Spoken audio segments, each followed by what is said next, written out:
Morning students. This is third part of the chapter 1 What is democracy? Why democracy? Class 9 subject civics.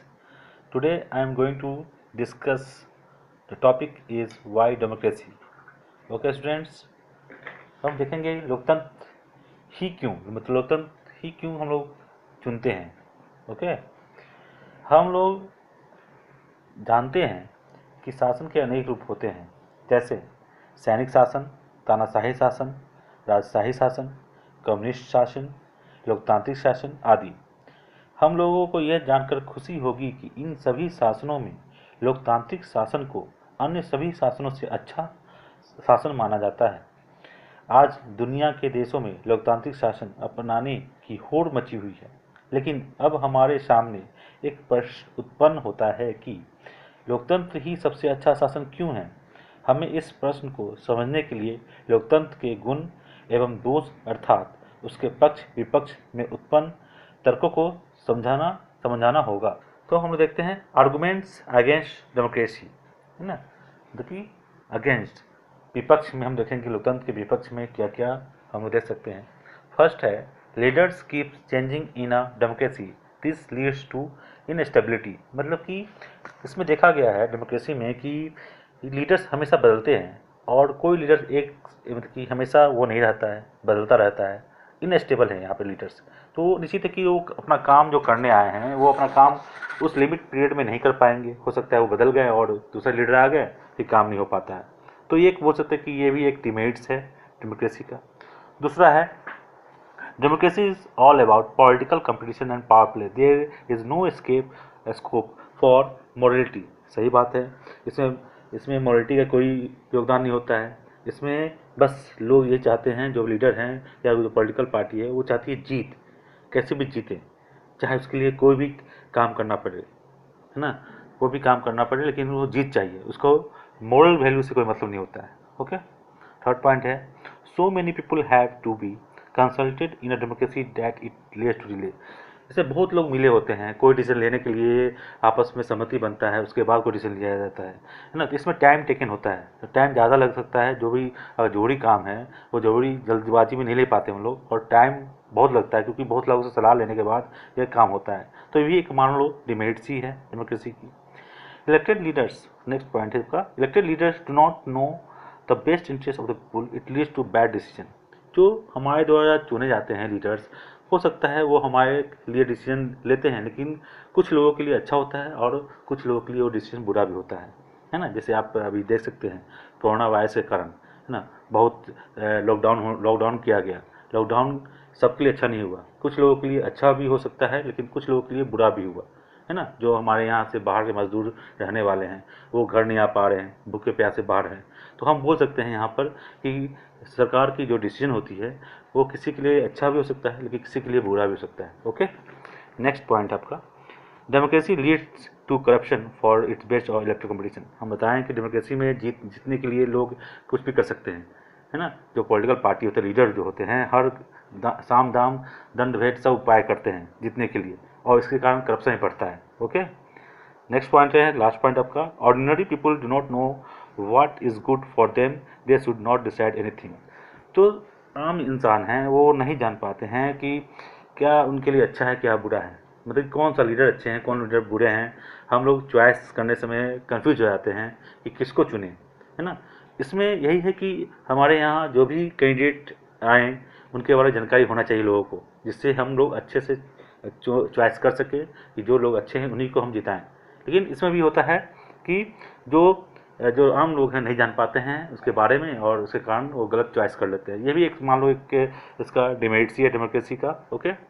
इन बातों से लगता है कि लोकतंत्र एक आदर्श शासन नहीं है, फिर भी हमारे सामने जितने भी शासन हैं उन सभी में लोकतंत्र ही बेहतर शासन प्रतीत होता है. ओके स्टूडेंट्स, चलिए ये तो आपका डिमेरिट्स था. अब हम लोग पढ़ेंगे आर्गूमेंट्स फॉर डेमोक्रेसी, मतलब कि इसका मेरिट्स, डेमोक्रेसी का मेरिट्स क्या क्या हो सकता है ना, उसको चर्चा करते हैं. इस चर्चा में हम लोग मुख्य रूप से दो बातों को समझने का प्रयास करेंगे. प्रथम यह कि लोकतंत्र अन्य शासनों से बेहतर क्यों है. दूसरा यह कि लोकतंत्र में कौन कौन से गुण हैं. इस सवालों का हल एक उदाहरण से करेंगे. जैसे चीन में 1958 टू 61 के दौरान भयंकर अकाल पड़ा। यह अकाल विश्व इतिहास का अब तक का सबसे भयानक अकाल था। इसमें करोड़ों लोग भूखे मरे।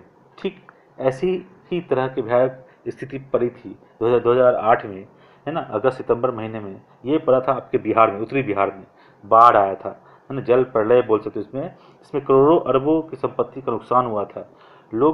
लाखों लोग जो तबाह हुए। इसमें हमारे सामने दो तरह के शासन वाले देशों में दो तरह की स्थिति है। भारत में लोकतांत्रिक व्यवस्था होने के कारण बिहार की प्रलय से जल्द ही निजात पा लिया गया, जबकि चीन में उक्त अकाल से निजात पाने में काफ़ी समय लग गया। इस संबंध में अर्थशास्त्रियों का कहना है कि किसी भी स्वतंत्र और लोकतांत्रिक देश में कभी भी बड़ी त्रासदी नहीं हुई है, क्योंकि लोकतांत्रिक देशों में बहुदलीय चुनाव व्यवस्था होती है।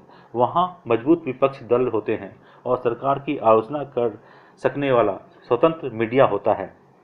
यह उदाहरण लोकतंत्र को सर्वश्रेष्ठ शासन पद्धति बताने वाली विशेषताओं में से एक है, क्योंकि लोकतंत्र में सरकार लोगों की जरूरतों के अनुसार आचरण करती है। इसके विपरीत गैर लोकतांत्रिक नॉन डेमोक्रेटिक कंट्री बोल सकते हो, ये देखा गया जाता है कि सरकार लोगों की जरूरत के अनुसार अपना आचरण कर सकती है या नहीं, ये नहीं भी कर सकती है। ये उनके ऊपर है, वो करें या ना करें।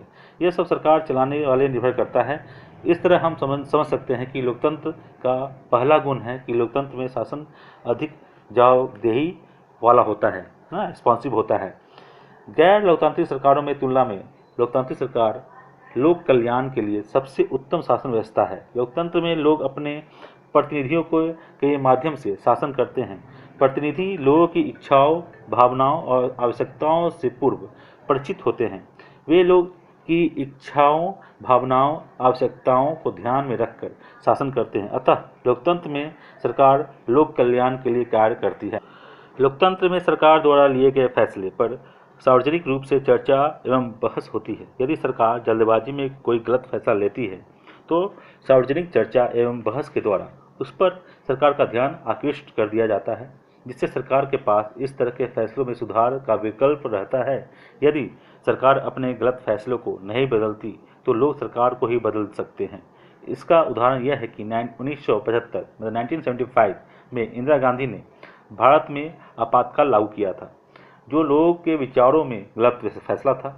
इस फैसले का श्रीमती इंदिरा गांधी ने 1977 मतलब 1977 के चुनाव में लोगों ने मतदान नहीं किया और श्रीमती इंदिरा गांधी को सत्ता से हटना पड़ा।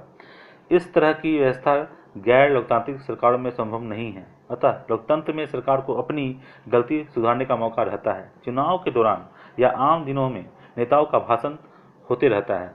इस तरह के भाषणों में नेतागण सरकार की नीतियों एवं कार्यक्रम को लोगों को बताते हैं, जिससे लोग आसानी से समझ लेते हैं कि सरकार की नीतियाँ एवं कार्यक्रम लोगों के हित में है या नहीं है। यदि सरकार का फैसला लोगों के हित में नहीं होता है तो लोग उसका विरोध करते हैं। इससे पता चलता है कि लोग अपने अधिकार एवं कर्तव्य के प्रति सजग हैं। हम समझ सकते हैं कि लोकतंत्र ही एक ऐसा शासन है जिसमें लोगों को समय समय पर राजनीतिक प्रशिक्षण होते रहता है। अब हमें यह समझने की कोई दिक्कत नहीं होगी कि लोकतंत्र ना ही सभी समस्याओं का समाधान कर सकता है, ना ही उन सभी चीज़ों को उपलब्ध करा सकता है जो जीवन के लिए आवश्यक है। फिर भी यह कहा जा सकता है कि लोकतंत्र उन सभी दूसरी शासन व्यवस्था से बेहतर है जिन्हें हम जानते हैं और दुनिया के लोगों को जिनका अनुभव है। ये अच्छे फैसले के लिए बेहतर सेवा उपलब्ध कराता है। इससे लोकतंत्र में लोगों की गरिमा, इच्छाओं का सम्मान किया जाने की ज़्यादा संभावना होती है। अलग अलग तरह के लोग ज़्यादा बेहतर ढंग से साथ रह सकते हैं। इसमें अपनी इच्छानुसार काम करते हैं और गलती सुधारने की संभावना रहती है। इस वजह से लोकतंत्र को सबसे अच्छी शासन व्यवस्था माना जाता है। इन्हीं सब चर्चाओं के आधार पर समझा जा सकता है कि लोकतंत्र शासन का एक प्रकार नहीं, आप तो इन बोल सकते हो कि लोकतंत्र राज्य, समाज और आर्थिक व्यवस्था का भी एक प्रकार है। नेक्स्ट आपको ब्रॉडर मीनिंग ऑफ डेमोक्रेसी पढ़ना है, जो इस चैप्टर का लास्ट टॉपिक है। इसमें लोकतंत्र के व्यापक अर्थ को समझेंगे, है ना। इस अध्याय में हमने लोकतंत्र की बुनियादी बातों की चर्चा की है। हमने ये भी देखा है कि एक शासन के रूप में लोकतंत्र अन्य शासन से बेहतर है। कुछ लोकतांत्रिक देशों को छोड़कर सभी लोकतांत्रिक देशों में प्रतिनिधि लोकतंत्र को अपनाया गया है। प्रतिनिधि लोकतंत्र में सभी लोग शासन संचालन में भाग नहीं लेते हैं, केवल प्रतिनिधि ही शासन संचालन में भाग लेते हैं। अब तक हमने ये समझा है कि लोकतंत्र सबसे अच्छी शासन व्यवस्था है। अब हमें समझना है कि लोकतंत्र तो अनेक देशों में है। इन देशों के लोकतंत्र में सामान्य लोकतंत्र और एक बेहतर लोकतंत्र कौन है?